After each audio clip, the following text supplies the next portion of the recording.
அந்த மலை காட்டுக்குள்ளே எப்படி இருந்தாலும் நான் சாயந்தரம் அங்கே இங்கே ஆனால் இந்த அப்புறம் செவ்வரேறி குதித்து இந்த விஜயேஸ்வரன் கூப்பிட்டு போயிடுவான். இந்த அங்கே நல்லா அது என்ன அந்த பீஃபு சுக்காவெல்லாம் பயங்கரமாக இருக்கும். அப்புறம் அந்த கப்பா கிழங்கு அதெல்லாம் பயங்கரமாக இருக்கும். கேப்டன் அவன் காலையில் போயிட்டு இருக்குது, அவனை விட்டுறாதீங்கன்னா நாங்கள் எங்கே இருக்க 11 மணிக்கு தான் திரும்பி வர்றது. விஜயேஸ்வரன் எங்கே நான் எங்கே போயிட்டு வர்றது? விஜயேஸ்வரன் கூடவே இருப்பார், பயங்கரமான மெய்காப்பாளர். அதெல்லாம் மறக்க முடியாத தருணங்கள். காலையில் சரத்குமார் போட்டிக்கு வந்துடுவார்.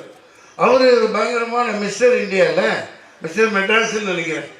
தண்டால் எடுக்க நீ நைட்டு போனால் இந்த மாதிரி நல்ல கிழங்குகளும் சாப்பிட்டு வந்தான்னு தெரிஞ்சவொடனே காலையில் எங்கள் போட்டி நடக்கும் எக்ஸசைஸ் பண்ணையில். தண்டால் அவர் அனாயசமாக 100 எடுத்துருவார், என்னால் எடுக்க முடியாது. அந்த மாதிரிலாம் மறக்க முடியாத நினைவுகள்.